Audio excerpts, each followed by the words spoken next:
Hi, this is Colorful Foresight where we intuitively connect from within. And it's woo woo time where we connect our woo woo into our mundane living. Hello, hello, hello. Here we are. How's everybody doing? Good. Hi, Sylvia. Hi, Hi, Sylvia. Patti. Hi, Angela. It's woo time. It's woo woo. It's woo. I'm feeling woo woo, that's for sure. So I'm Sylvia of Colorful Foresight. We have Dance with Angela and Patty from Coaching for Inspiration. And today's topic is going to be fun. It's going to be on balancing your thoughts and feelings, but how that work with intuition. Could it's an intuition channel.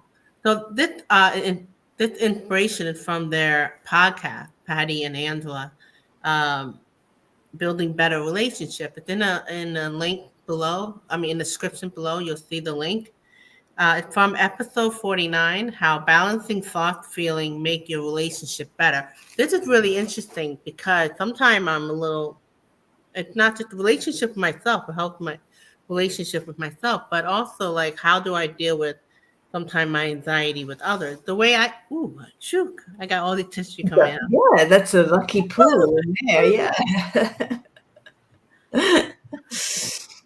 I'm like, okay, so the way I want to just maybe briefly go over like what it's about, and then we're gonna switch it to how we could use that toward listening to our intuition to get in touch with our feeling and thought. But briefly, what you want to say in regard to the podcast with that? Do you remember? So Angela and I talk about balancing our thoughts and feelings, and we bring up all kinds of different examples Yeah. of it in the podcast, and how we have dealt with our thought process throughout our life and different experiences that we had, and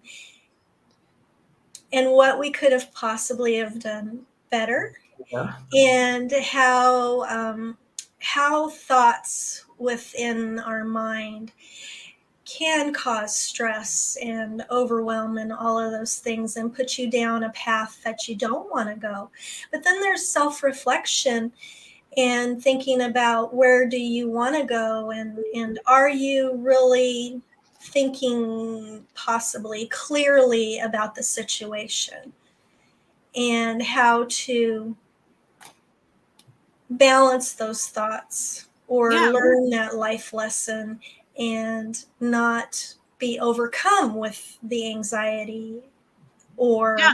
overthinking thoughts. Yeah, I'm gonna say I remember one part of the you were talking about like this is a perfect example. This is how I want to go through with this video. It's like a lot of people are overwhelmed, and so they're overwhelmed, they're busy with life and stuff like that. So they're kind of like not in touch with their thoughts and feelings. And you gave like examples, and that's something you can listen to. It's more psychological as well as intuitively. But I want to work on there are times where I'm still like not in touch with my feeling and thought.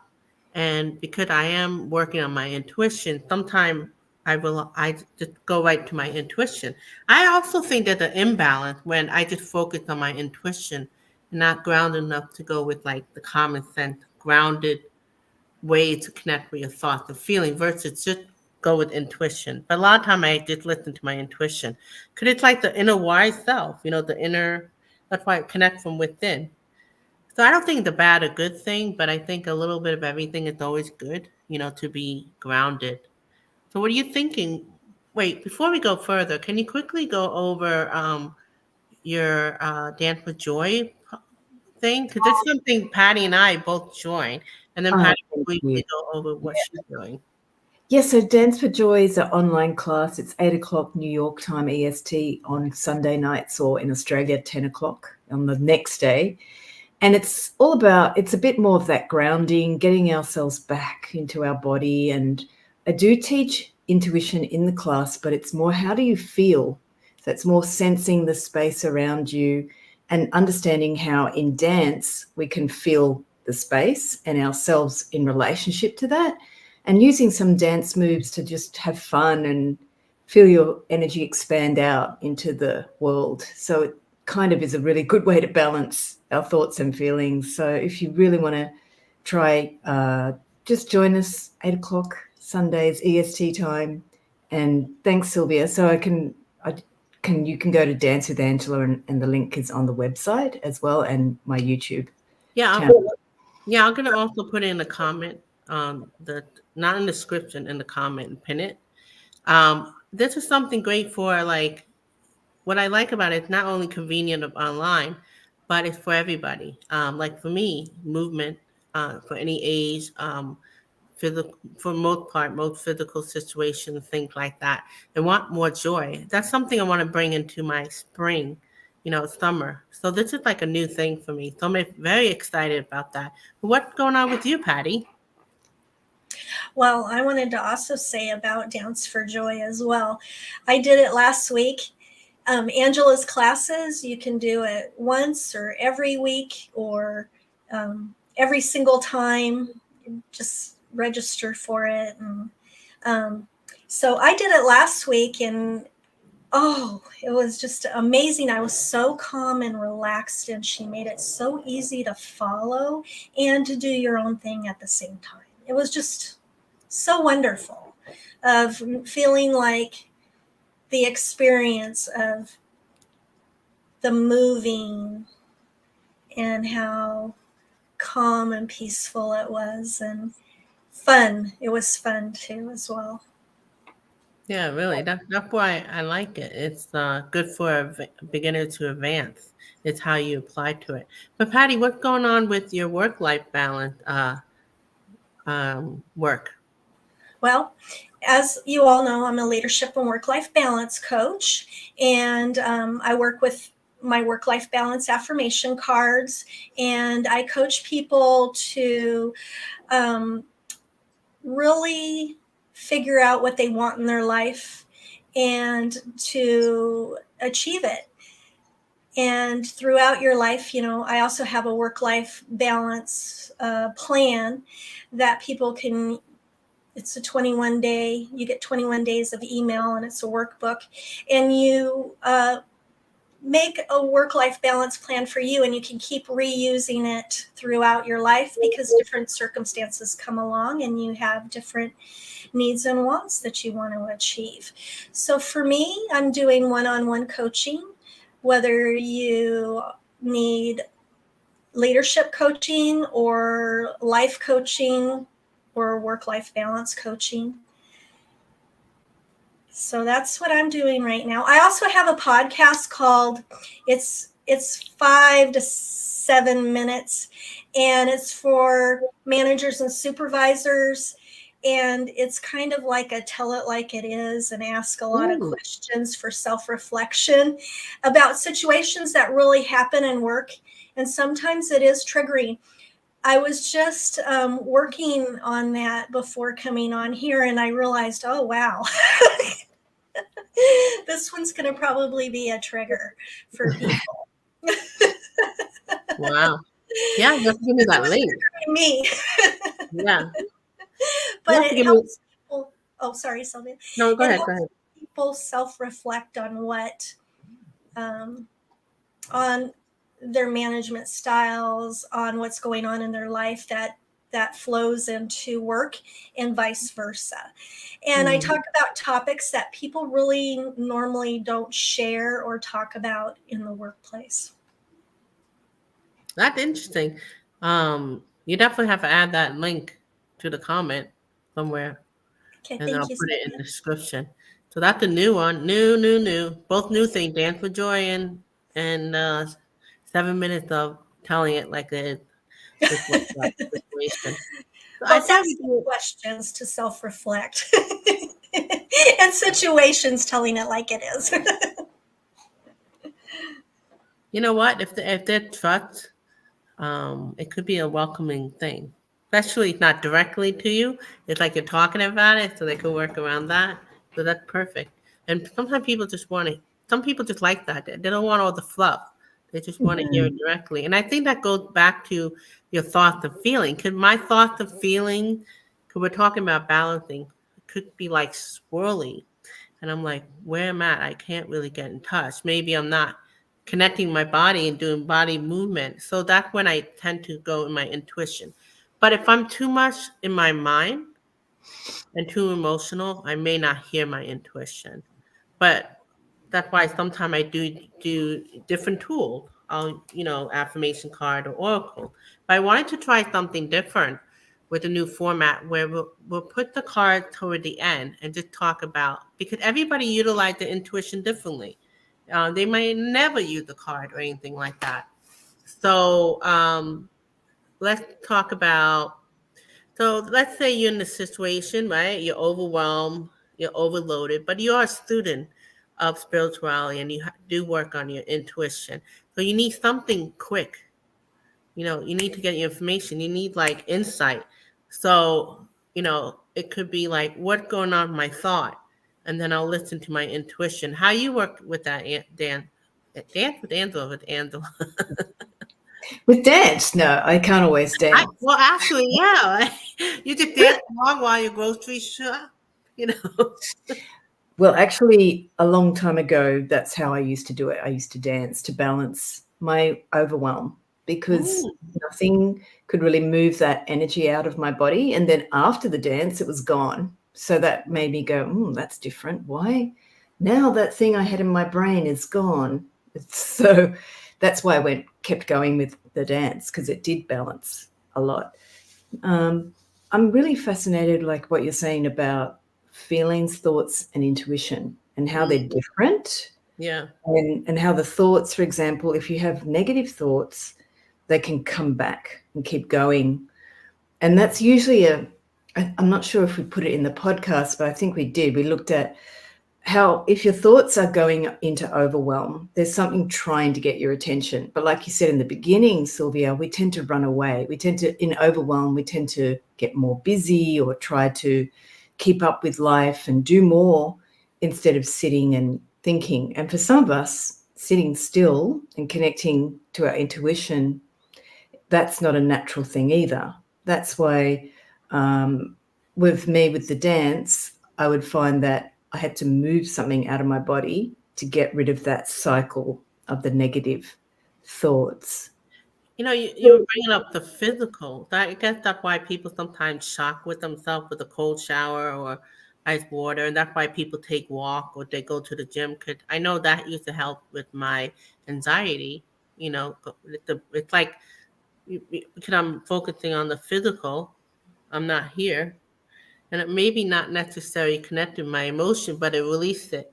So that's very interesting. What comes to your mind when you hear all this, Patty?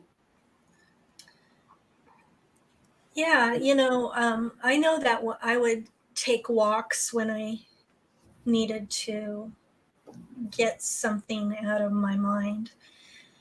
And I talked a lot about I used affirmations to try to switch me from spiraling negatively to going to a Yeah. calm, positive mindset. And then the journaling too. Journaling about the situation and then brainstorming about solutions helped me take away from the spiral. But intuition, for me, I like to be quiet and let it come to me and pray about it and all of that. Pray for a solution. For me, when I'm having intuition, it like comes to me like a thought in the mind, a feeling that redirects me in the right direction. When I don't listen to it, that's not good from my experiences. But that's how I connect, is with quiet music, prayer, and things like that. But everybody connects differently and everybody gets intuition differently. But that's kind of how I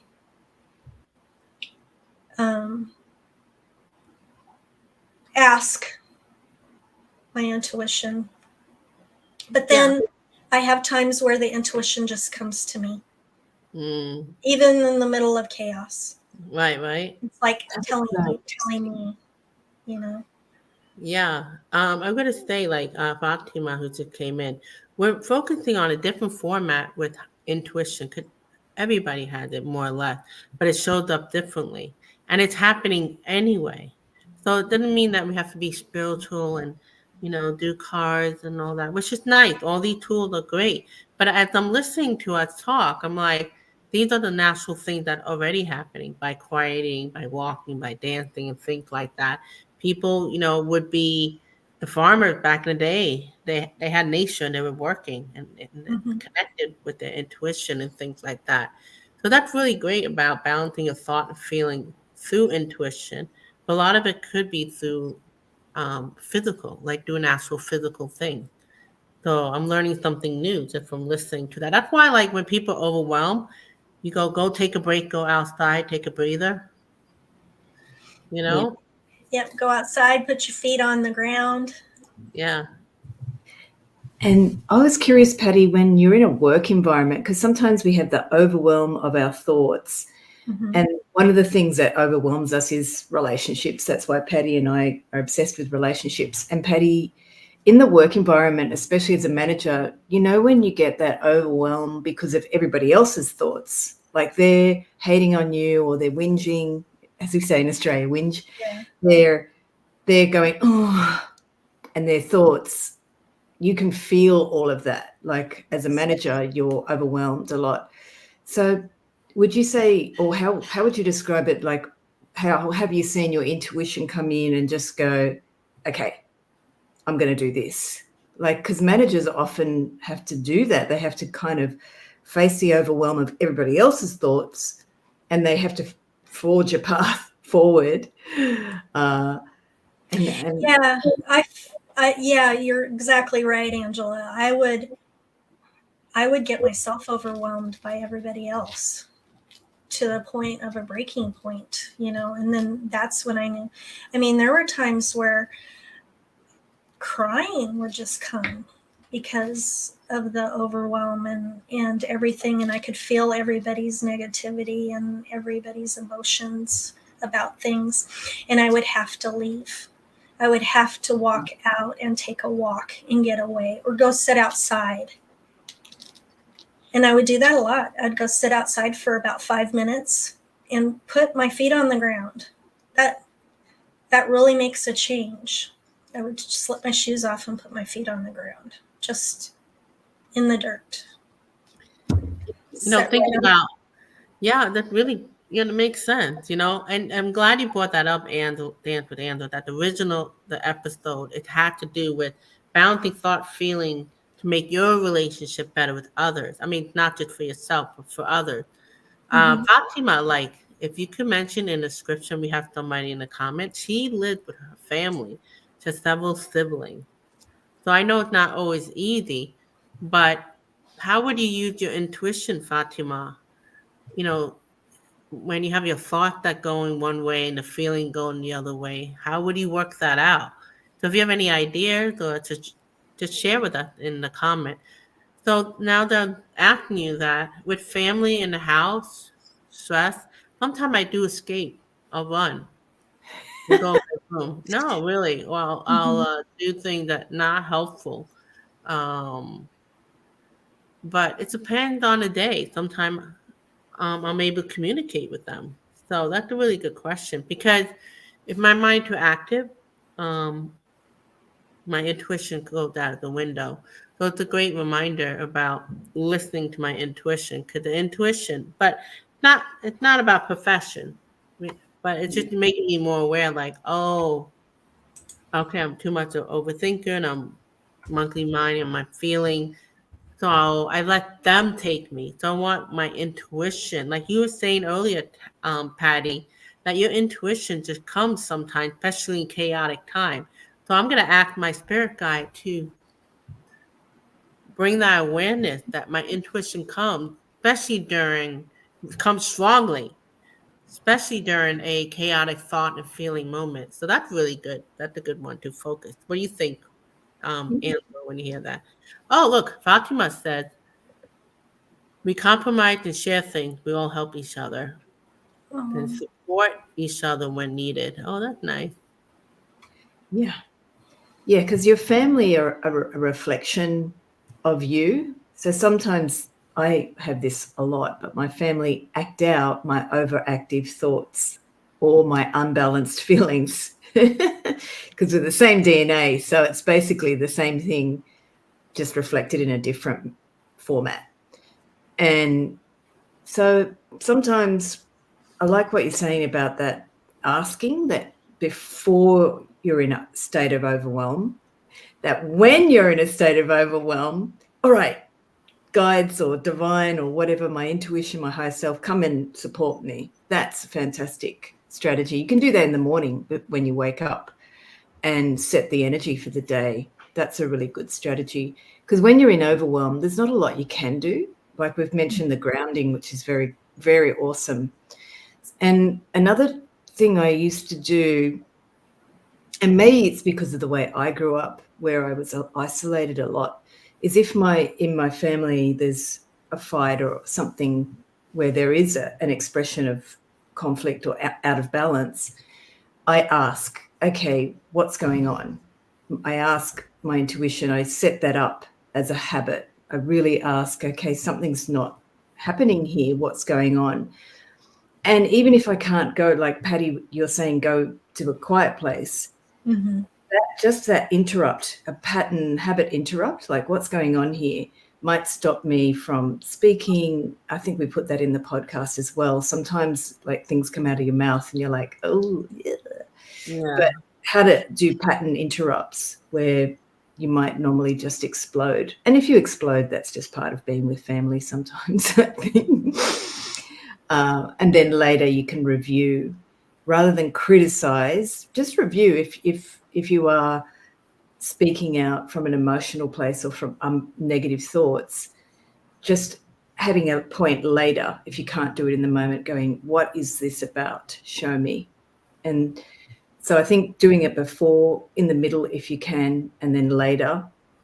And then because I set that habit up, where if I have an explosion, I ask later, what happens is that my relationships start to flow, because I'm not just constantly saying, I'm not blaming the other person, which was a very strong habit in my family. And I think it's easy to blame others and not to ask your intuition. So any habits that you can do just connecting to your intuition will naturally, your relationships will improve. We're not supposed to get it perfect. I think the problem is we don't want conflict, and we think if conflict happens, it's a bad thing. But actually, and in the podcast, we refer to a parenting book by Dan Siegel. He's really good at explaining when you have a parent and a child, if a child is bringing up your childhood, which is always going to happen. Children always bring up your childhood stuff.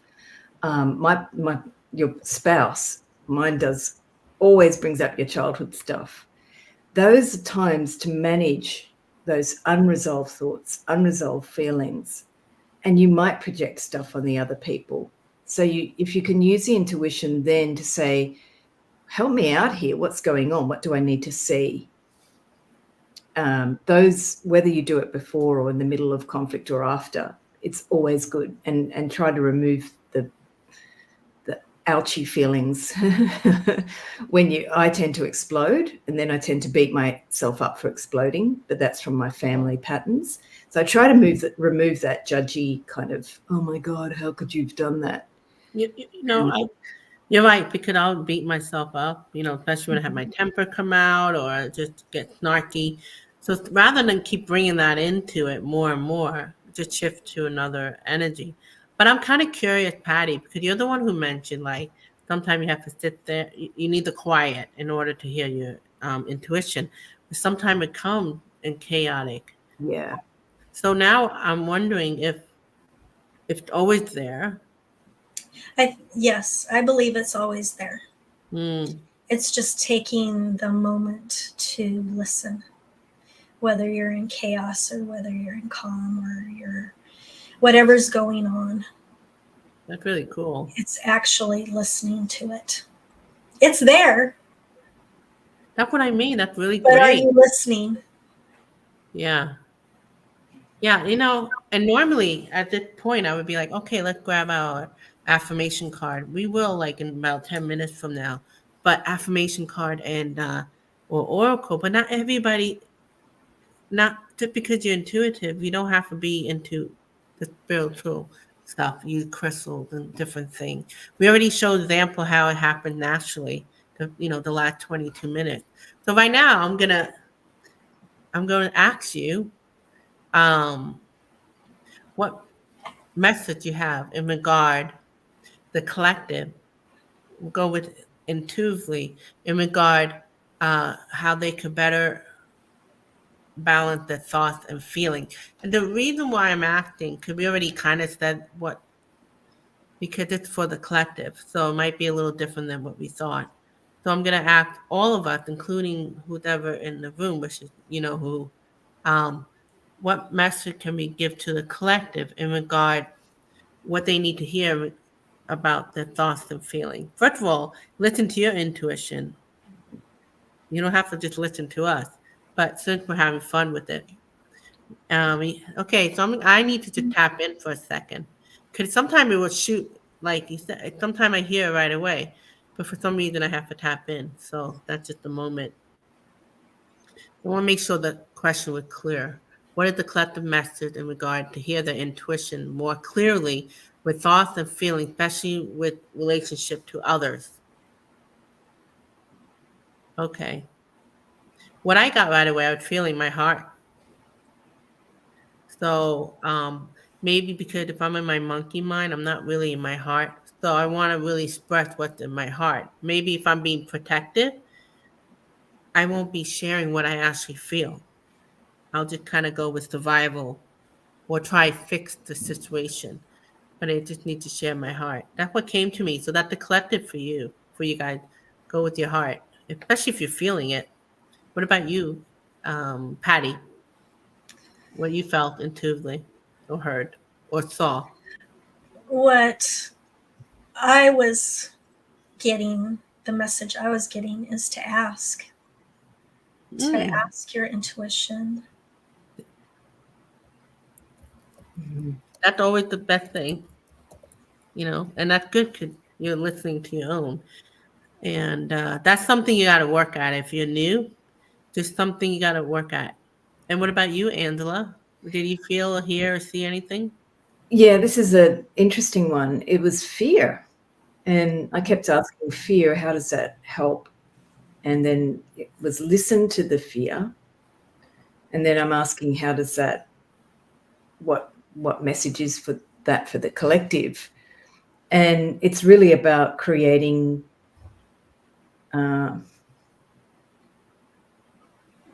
they just keep saying fear. So listen to the fear, because that's part of our collective. Yeah. Okay, now I got it. That's part of our collective. We're moving through a change right now. And so with the eclipse, everybody went nuts. And then some people kind of got psychosomatic. I got a bit of a cold. Patty had a cold. Everybody got different things that were moving through their bodies, or it was moving through their thoughts, or moving through their emotions. But listen to what is happening for us as a collective, which is there's a lot of fear out there. And it resonates for me what Patty was saying as a remedy to that. Look, are you in chaos? Are you in calm? What's your state? Are you resonating with that fear from the collective? Because that doesn't have to be, that's not your intuition. So if you recognize that you are in overwhelm or fear, that's a big step, because you can then, some people don't recognize, they just go into the fear and they just dive into the collective fear. So that was interesting. Thinking when you were talking about that, fear sometimes motivate me because um, I don't know why. If I'm not listening to my intuition, maybe because my fear is involved. But then when you actually have the fear part, then I make movement.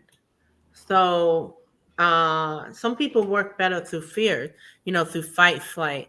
I would like to, nothing wrong with that, that's what it is, but I'd like to inspire where we keep working on what we hear our intuition, not only during fearful time, or have our intuition be stronger than our fear. I don't know. I'm working through this.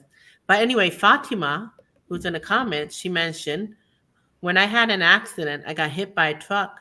I had a fear of trucks. Mm. Oh, that's another thing. You know what? I had a car accident back in 1994 or something like that. To this day, if the car comes this way, I'm not thinking about it. I'm over it. My body will. So this is like I'm thinking maybe I need to maybe do dance with joy. I might make that a focus where that get released. But like a hypnotist or something, because it's so interesting after 20 years, it's still there. So fear is so like unconscious. But fear truck, so how could we apply that? Oh, she went to therapy and they wanted to give me medication. She said no. I said we'll take time, it will go away. Hi, bad girl. Bad girl, nothing Bad but girl, a bad gonna girl. do what you gonna do. Yeah, sorry, that song is just We got just music. my name. I think that's my intuition. Just snap out of it. Go dance and listen to music, Yeah, which eventually did, thank God. So I did not need medication. I mean, it's still in me, when I'm certain times, it's just so interesting how that's there. That's something I might actually work on this year to be yeah, more effective. Well, maybe it'll stay there, but I'm not going to let it. Like I still got to drive. yeah. You know, that's another perspective. Like maybe we're not going to always get rid of the fear, but No, it's kind of there, and that's very powerful that you're still driving. I see the fear, I feel it, right. and you're still driving. Like a lot of fears, you can do hypnotherapy if it's a past life fear or a phobia is a bit stronger. You might need more if it's a phobia, but some of those fears, you just have to do it and then move through it, and then you're retraining your nervous system. I would think that happened in work situation, work life. You, as a leader or just a person, you have all these fears and you have to push it through. Mhm. And intuition would be great to have as your guide, right? Like people will have to make a speech in front of like Mhm. hundreds of people. You still got to do it. So Push maybe through. that how could be motivating in some way. That's really interesting. Fatima do not fear truck. That's great. It's good. You got through it. Yes. Oh, what reminds me of when I was a kid, I was afraid of Lido. And so I used to fight. So one time, the doctor, I was like fighting. I go, okay, you could do it now. He goes, I already did. And I realized I was making it just a fuss, you know? So You did didn't that feel change bummed your out? outlook in the future when you had a shot? Did it You know how change? you see on YouTube doctors, they have certain baby doctors, they know how to play with the baby. And they'll like play with the baby while like giving the needle at the same time. The baby don't even notice. Crazy. I guess it's somehow working relationship. If you're in a relationship, you guys both in a relationship. Don't you have to dance around like a bad mood with your spouse, or like you have to work around dance? I mean, well, everything. I can see you dancing. No, but you have to dance around um an awkward situation, relationship. How Yeah. that work? How you use your intuition with that in that case? Mm. Yeah, I know there's times where I'm told, don't say that. Oh Ah, really? good Don't move. go Yeah. there. Don't do Yeah. it. Don't bring up the Don't Especially listen. want to bring up It's something not snarky. good.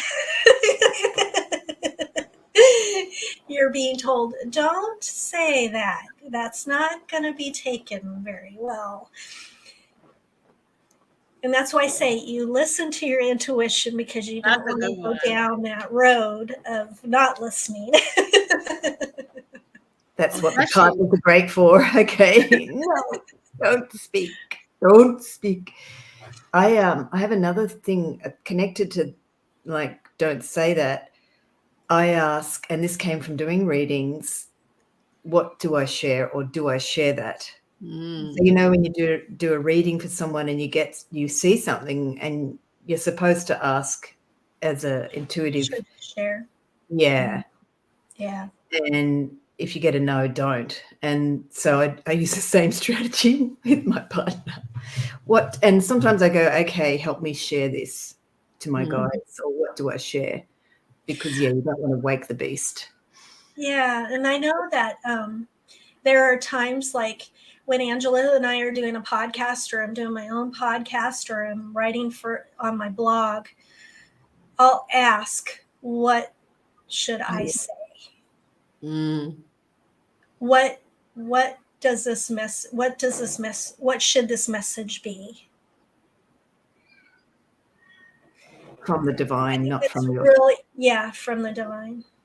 And asking, because you want to, there's a message that you need to deliver and not the wrong message. So you want that out there right. So I'll spend time asking, just like what I was talking about a little while ago, writing for the podcast, right? My thoughts of what I'm going to talk about in the podcast. And several times I stopped and I said, should I really be saying this? And I was told yes. I was told yes, it needs to be said, not to change it. Because sometimes, you feel that uncomfortable. Should this be shared or should it not be shared, like Angela says? Because you're uncomfortable with it. But it needs to be said. Right. Wow. And sometimes with your partner, like, I get intuition to say, yes, say this, and then an explosion happens. And I'm like, thanks, guides. Like, thanks a lot for this. Yeah. Now what if, and that's where I have to go through the fear and just go, all right, it was supposed to be for a purpose. I don't know. I was supposed to share this, and so be Help it. in your relationship. Yeah. Bring something to out. Talk about something that you didn't want to talk about but needs to be said, right? Yeah. To make your relationship stronger. Yeah. That's beautiful. Yeah. All right. So now we're gonna pull an affirmation card. So I like that the first 35 minutes we just went with our intuition, because some people just feel it. They may not know anything about the intuition stuff, and they're probably the most intuitive. So Patty has her affirmation card. Yeah, I You have want to them right pull? here. All right. What's the message for the collective in regard being better at their intuition to navigate through their thoughts and feelings, especially in relationship with others?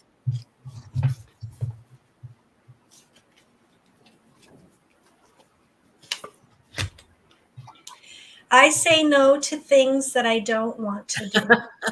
That's a good one. I think, You got it. There you go. yeah.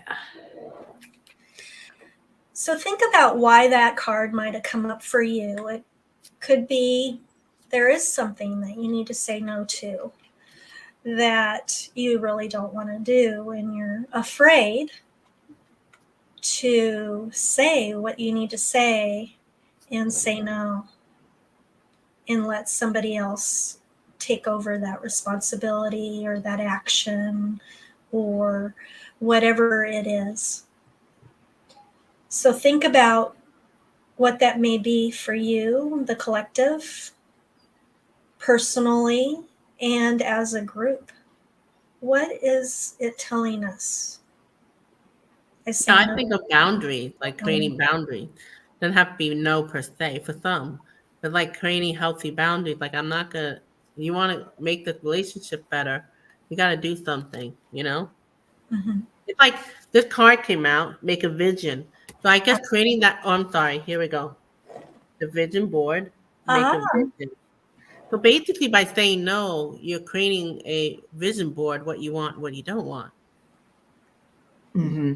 You're telling the relationship, like, you know, I whatever, X, Y, Z, I want to get closer to you, whether the collie or whatever, but it had to be under this kind of um, vision versus, going with this kind of energy that I don't want.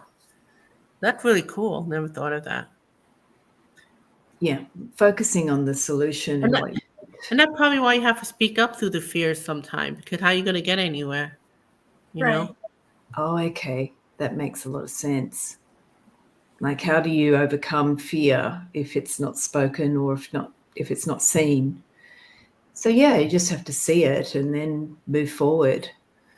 And I can take a card from the Crystal Ally deck. Yes, of course, that would be one for me. This one's a child within. It's a rhodochrosite. So it's got the pink in there, which is connected to the rose quartz quality, but of self-love. So Mm. child within is just looking at those unresolved hurts and feelings from early life, which we all have, and just allowing that to be seen. Because I think that's where a lot of our fears come from. Let me just ask, rather than say thinking, that our fears. So yeah, this is an interesting thing. And when we did the podcast, I was really exploring this because in therapy and in a lot of our personal growth work, there's a lot of knowledge now, but we don't do a lot of feeling. Mm. So what's the value? We have feelings and we have thoughts. Mm-hmm. And I notice that a lot of us fear going into the feelings because from our childhood, we were taught that that wasn't a good thing. All of us probably made some decisions when we were young that when I had this feeling, nobody cared or I got treated this way. A little bit Right. like the truck example from before, where you had the fear of the trucks. With our own feelings, we sometimes fear even just feeling our feelings because we didn't have a good experience in the past. So I noticed that one of the things about balancing is really allowing yourself to see and feel the feelings. Not that you have to relive that thing from the past, but just being able to say, okay, I don't feel good right now. I do this with my partner sometimes, and it is more effective when I see what am I feeling that's not been received in the relationship, or I think it's not allowed in the relationship. And that helps move that feeling. But I allow myself to see what the feeling is and I feel it. And I think that's where we're starting to go as a culture. Instead of projecting and blaming everybody else, we're looking more in and going into those feelings that are not heard or not felt. That'd be nice. Yeah. I mean, and the planetary wise, that's supporting that kind of energy as well. But yeah, I would go through a stressful month mostly, and I was just crying, and I don't really cry out loud, especially in front of my sister. And her and I used to always fight. So to cry in front of somebody that you fight a lot. We've been working at it. We have a better relationship now, but I couldn't hold it. It's like I couldn't like mentally try and hold it. It just came out. I Mhm. couldn't hold it. I couldn't like put a mask on, or anything like that. And I think it's changed the relationship because she never sees me cry. So kind of like, I mean, it is what it is. Sometimes you can't talk it out, work it out, and sometimes it's gonna happen. Just like when your intuition tell you to say, but you're like what, and then you say, it and then it doesn't turn out so well, but then it somehow deepened afterwards. You know, Mhm. so it's all good. It's all good stuff. I love the topic that you brought up for the podcast. You do so Right. many Yeah. different. Yeah, you do so. Communication's the key, you know. If you don't tell people how you're feeling, they're not going to know, and they're not going to share how they're feeling. And that's where miscommunication comes, because you have your own thoughts about what's going on, but you're not hearing both sides of it. So once you start talking about it and you start sharing, that opens up for different perspectives of what is really going on in that relationship and Yeah, how and everybody's feeling. yeah, I'm gonna think about it. You can still have boundaries, like if you don't want to overshare. Right. But I mean, I would imagine like work in personally, but also work life when you're dealing with colleagues to share a little bit of your feeling without going, north or south or whatever, west. That definitely would open it up for sure. Yeah. I remember I had a coworker that she was not nice, and I was the type to like tell it like it is back. But she was like that too, so it didn't really help with anything. But thankfully, the person across the room in another room, she's with one of my best friends, so she would come in, and sometimes you need a third person, um, and she would see that attitude, and I go, you see, and then she says something. So this a different level we're talking about. So we're talking about two people to needing others. It's a whole different dynamic. Really, really interesting. I guess if you have sometimes you have like you and yourself, right? Can only go so far. Then you have you and another if you could trust it. Then you got a group setting. It's just a different dynamic. And then you have like 100 people. It's a different dynamic. Again, you have a relationship with your divine. It's a different dynamic than a relationship with your mind. Hi, Pisces. How are you? Hi. So, um, I, yeah. So there's so many different relationships with yourself and with others. Anything come to your mind before we wrap this up? What I just said?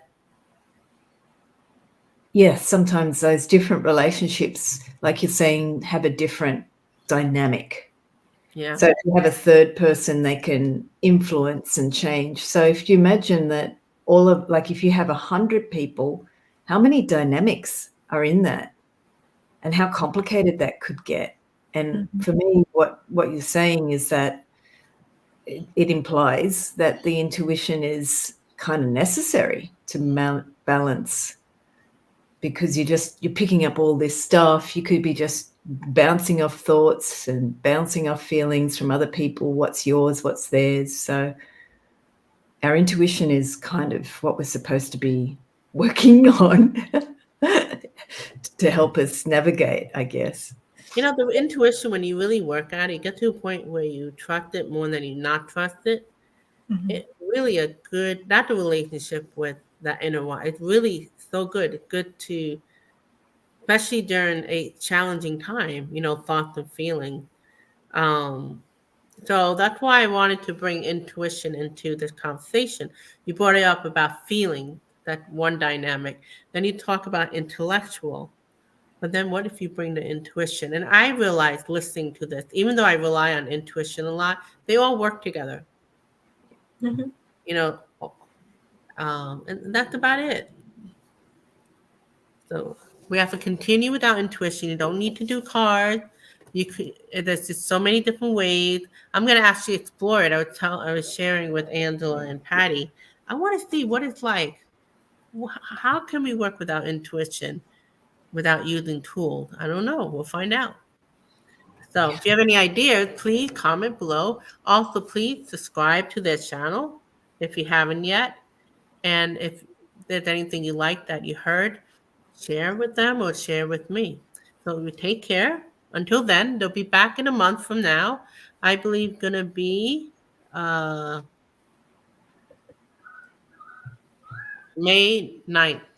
So we have another goodie for you guys. So take care. Bye. Bye. Bye. Bye. Thanks, Sylvia.